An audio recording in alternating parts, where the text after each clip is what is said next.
సుదినంగా స్వర్ణ దినంగా ఒక సామాజిక ఉద్యమంలో ఈనాడు ధర్మాసనం ఈనాడు జడ్జిమెంట్ చెప్పడం జరిగింది 30 సంవత్సరాల పోరాటం అనంతరం. కానీ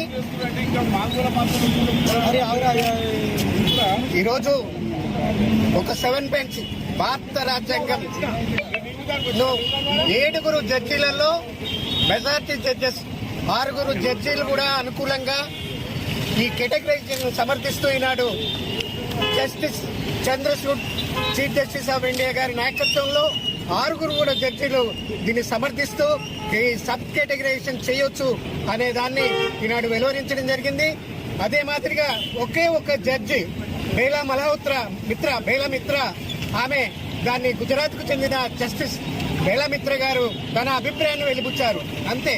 కానీ మెజారిటీ జడ్జెస్ అంతా కూడా చీఫ్ జస్టిస్ ఆఫ్ ఇండియా గారి నాయకత్వంలో సబ్ కేటగిరైజేషన్ చేయొచ్చని నాడు దాన్ని జడ్జిమెంట్ చెప్పడం వల్ల ఈనాడు సామాజికంగా జరుగుతున్న ఉద్యమాలలో ఇలా ధర్మాసనం లాంటి న్యాయ వ్యవస్థ మీద నమ్మకం ఉంచి న్యాయం కోసం పోరాటాలు చేయాలని మేము గర్వపడుతున్నాము. ఈ జాతి 30 సంవత్సరాల ఉద్యమ అనంతరం ఈ కేటగిరైజేషన్ సాధించినందుకు అదే మాదిరిగా అన్ని రాజకీయ పార్టీలు కూడా ఈనాడు సమర్థించి ఉద్యమంలో పాల్గొని దీన్ని సమర్థించడం జరిగింది.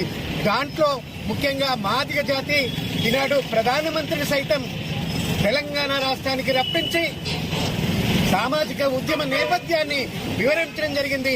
భారత ప్రధానైన మోడీ గారికి కూడా మా జాతి తరఫున ఆయన ఈ కేటగిరైజేషన్ జడ్జిమెంట్ ను కాన్స్టిట్యూషన్ వైజ్ గా చినే జడ్జిమెంట్ గానీ పంజాబ్ జడ్జిమెంట్ గానీ ఓవర్లుక్ చేస్తూ ఈనాడు కేటగిరైజేషన్ సమర్థించడం అనేది మా జాతులు మొత్తం సామాజిక ఉద్యమ జాతులంతా కూడా గర్వించి వాళ్లకు కృతజ్ఞతలు మా జాతుల తరఫున తెలియజేస్తున్నాం.